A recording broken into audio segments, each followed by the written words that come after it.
ये पर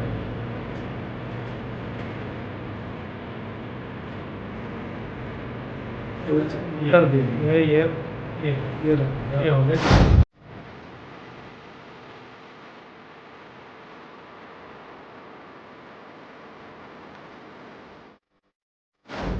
दोस्तों, आप तो जानते ही हैं कि भारतीय जनता पार्टी इतिहास रचने वाली पार्टी है। हर मामले में इतिहास रचते रहती है। अब देखिए, एक नया इतिहास रचने जा रही है। आजाद भारत यानी 1947 के बाद साल 2025, करीब करीब 77 साल आजादी को हो चुके, लेकिन ये पहली बार होने जा रहा है जब आजाद भारत में पहले सांसद होंगे भारतीय जनता पार्टी से जिन पर अवमानना का केस चलेगा, सुप्रीम कोर्ट में चलेगा। और सुप्रीम कोर्ट कुछ बड़ा फैसला ले सकता है, क्योंकि निशिकांत दुबे बीते 2 दिनों से देखिए सुर्खी में तो बने हुए हैं, हाईलाइट है उनके नाम पर, हेडलाइंस पर बन रहे हैं, लेकिन गाली भी पड़ रही है दोस्तों। और कारण है कि उन्होंने चीफ जस्टिस ऑफ इंडिया को देश में दंगा कराने का जिम्मेदार ठहरा दिया। खबर आप जानते होंगे। अब उन पर केस होने जा रहा है, तो उस पर विस्तार से दोस्तों हम चर्चा करेंगे।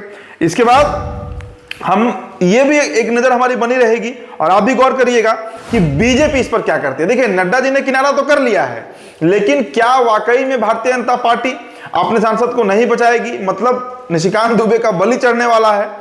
और सबसे बड़ी बात कि जिस तरह बीजेपी ने खुद को अलग किया है, जिस तरीके से बीजेपी ने अलग किया है, एक बात तो बड़ा क्लियर है कि निशिकांत दुबे की सामत आ सकती है। एक और खबर है दोस्तों, कांग्रेस के 57 प्रवक्ताओं का लिस्ट निकाला गया है, जो अलग अलग जगहों पर जाकर उन्हें एक टास्क दिया गया है जो वो पूरा करेंगे।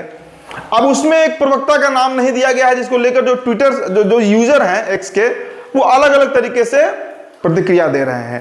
कांग्रेस पार्टी के पतन का कारण क्या है? जो काम करने वाले लोग हैं, जो संगठन के लोग हैं, उनको तवज्जो नहीं दिया जाता है। खबर आपको हम बताएंगे दोस्तों।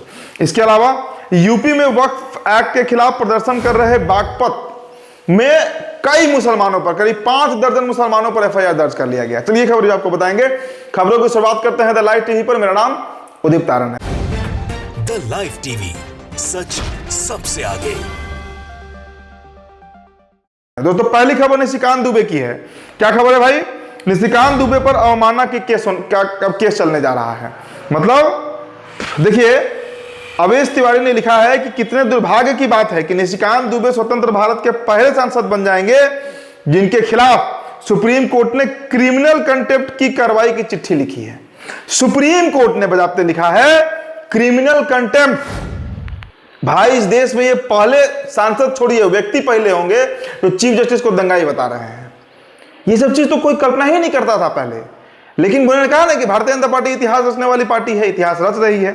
भाजपा ने निशिकांत दुबे के बयान से किनारा कर लिया है, और यह साबित कर दिया है कि निशिकांत दुबे अनर्गल प्रलाप करते हैं। उनके बातों में ना सर होता है ना पैर होता है। इतिहास कितना तो जानते हैं, इसका भी एक आपको अभी उदाहरण हम दिखा देंगे कि जो पोस्ट किए थे इतिहास को लेकर वो कितना फेक था। और बीजेपी इनसे अब किनारा कर चुकी है। सिर्फ इतना ही नहीं, निशिकांत दुबे अब आगे जो भी करेंगे वो महत्वहीन ही रहेगा, क्योंकि बात ही इन्होंने ऐसा कह दिया चीफ जस्टिस ऑफ इंडिया को लेकर कि अब आगे ये कुछ भी कह ले, उस बात का कोई मतलब नहीं रहेगा। अब देखिए दोस्तों, आपको एक बात बताते हैं, ये जो बयान निशिकांत दुबे का आया है, ये अचानक से नहीं आया है। ये बयान निशिकांत दुबे ने अचानक नहीं दिया, एक पूरी स्क्रिप्ट लिखी जा चुकी थी। 2014 से उस पर काम चल रहा था। एक ऐसी स्क्रिप्ट जो बरसों से अंधेरे कमरों में लिखी जा रही थी, जिसका हर किरदार तय था, हर डायलॉग लिखा हुआ था, और हर दर्शक को भ्रम में रखा गया। बीजेपी को पता है कि देश के ज्यादातर सिस्टम अब उसके इशारे पर चलते हैं, सांसद, मीडिया, चुनाव आयोग, सीबीआई, आईटी, सब, लेकिन जुडिशियरी नहीं। तो जुडिशियरी को पहले कटघरे में खड़ा करो, और उसी षड्यंत्र के तहत निशिकांत दुबे का यह बयान लगता है ऐसा, यह हम अज्यूम कर रहे हैं।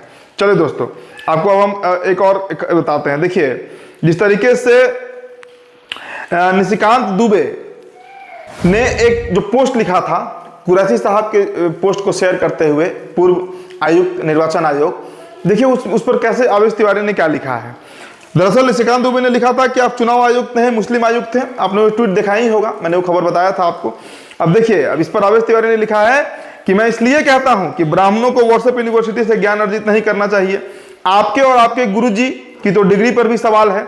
विक्रमशिला विश्वविद्यालय का ये जिक्र कर रहे थे, तो विक्रमशिला विश्वविद्यालय 783 से 820 ईस्वी में बना, लेकिन स्मृति वचनों में जिनका काल 1000 ईसा पूर्व है, कुलपतियों के बारे में कहा गया है। कालिदास ने भी कुलपतियों का जिक्र किया है। तो स्मृति वचनों के अनुसार स्पष्ट है कि जो ब्राह्मण ऋषि 10,000 मुनि विद्यार्थियों को अनादि द्वारा पोषण करता हुआ विद्या पढ़ाता था, उसे ही कुलपति कहते थे। तो ये जो साहब कह दिए कि विक्रमशिला में कुलपति हुआ करते थे, उस जमाने में कुलपति का कंसेप्ट ही नहीं था। कुलपति का कंसेप्ट तो विक्रमशिला यूनिवर्सिटी के 200-250 साल के बाद आया इस देश में। तो यहां पर भी निशिकांत दुबे जो है वो घिर गए हैं दोस्तों। चलिए दोस्तों, अब आपको हम मध्य प्रदेश की खबर बताते हैं। देखिए, मध्य प्रदेश के गुना की खबर हम लगातार आपको दिखा रहे हैं।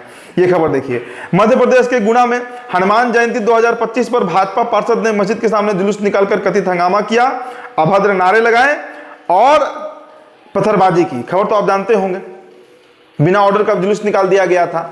अब उन पर जो जिस पुलिस वाले ने FIR किया, जैसे ये देखिए पुलिस वाले को देखिए आप, 2 दिन बाद वहां के जो SP है संजीव सिन्हा, उन्होंने भाजपा पार्षद और VHP कार्यकर्ताओं पर दंगा भड़काने का FIR दर्ज किया, लेकिन 6 दिनों के बाद उनका तबादला हो गया। वाह, मतलब इसे आप क्या कहिएगा। आप पहले भाजपाई लोग दंगा करेंगे, उन पर अगर FIR कर दिया जाए तो उस पुलिस वाले का तबादला हो जाएगा। संभल से भी खबर हमने आपको बताया था कि स्टार पार्टी एक दरोगा दे दिया, उसका भी ट्रांसफर हो गया, उसका भी तबादला कर दिया गया। दोस्तों, आपको हम आजमगढ़ की खबर बताते हैं। ये देखिए, आजमगढ़ थाना अतरवलिया की खबर है। सोशल मीडिया प्लेटफॉर्म पर विशेष धर्म के आराध्य पर अभद्र टिप्पणी करने वाले आरोपी अवनीश कश्यप को पुलिस हिरासत में लेकर अग्रिम कार्यवाही प्रचलित है। दरअसल इस व्यक्ति ने मुसलमानों के ऊपर और अल्लाह पैगंबर के ऊपर बहुत गंदी बात लिख दी थी, जिसके बाद इस पर कार्रवाई हुई है और यह फिलहाल इस वक्त जेल में, जो तस्वीर आपने देखी। दोस्तों, ये वीडियो देखिए आप। विश्व गुरु, भारत को विश्व गुरु के कहा जा रहा है, यहाँ की भारतीय जनता पार्टी के नेता दावा करते रहे हैं। देखिए खबर, वीडियो देखिए। विश्व गुरु के राज में महिलाओं के लाश से कुंडल चुराए जा रहे हैं।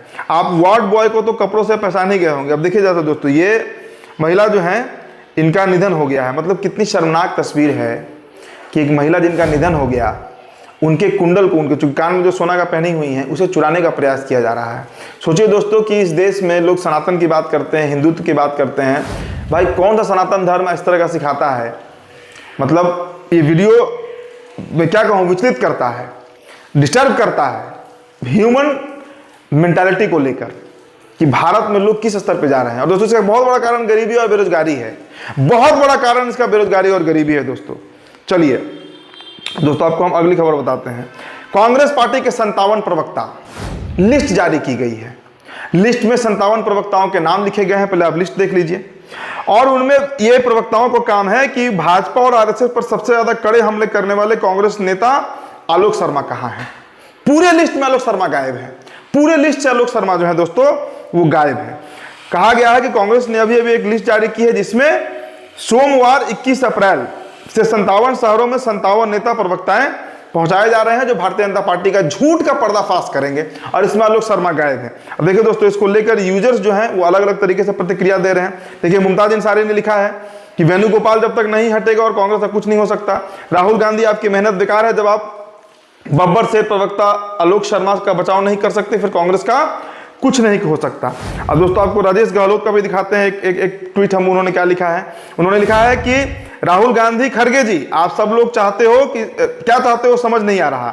एक निर्भीक और बिना डर के डिबेट में जाकर सत्ता पक्ष के प्रवक्ता को निचोड़ कर रख देना, तथ्यों और फैक्ट से उस इंसान के साथ आपका संगठन महासचिव और जयराम बहुत गलत कर रहे हैं। तो दोस्तों देखिए किस तरीके से आलोक शर्मा के पक्ष में जो तमाम यूजर हैं, क्योंकि देखिए आलोक शर्मा को मैं भी फॉलो करता हूं, आप भी देखते होंगे, बड़े मुखर प्रवक्ता हैं, वोकल हैं और डंके की चोट पर बात करते हैं, लेकिन उनका नाम इन 57 प्रवक्ताओं में नहीं डाला गया है, जिस पर विवाद खड़ा हो रहा है। अब दोस्तों आपको दिखाते हैं बागपत की एक खबर है, छोटी सी खबर है। वक्फ एक्ट के खिलाफ प्रदर्शन करने पर बागपत में 56 मुसलमानों पर मुकदमा दर्ज कर लिया गया है। तो 56 मुसलमान दोस्तों ऐसे हैं जिन पर मुकदमा दर्ज किया गया है यूपी के बागपत पर, और कई जगहों पर इस तरह की खबर आ रही है। अब जरा ये तस्वीर आप देखिए, अंतिम खबर है, मिर्जापुर में शिव मंदिर से शेष नाग चोरी करते हुए चोर का वीडियो वायरल हो गया है। घटना कटरा कोतवाली थाना क्षेत्र के गणेशगंज मोहल्ला स्थित महादेव मंदिर का है। और देखिए दोस्तों, ये हिंदू है, चूंकि मंदिर में प्रवेश पे आया हुआ है, बैठकर पूजा कर रहा है, लेकिन वहां पर किस तरीके से शेष नाग को या चोरी कर रहा है। वीडियो आपने देखा। तो फिलहाल दोस्तों इस रिपोर्ट में इतना ही। बहुत बहुत शुक्रिया। द लाइव टीवी सच सबसे आगे।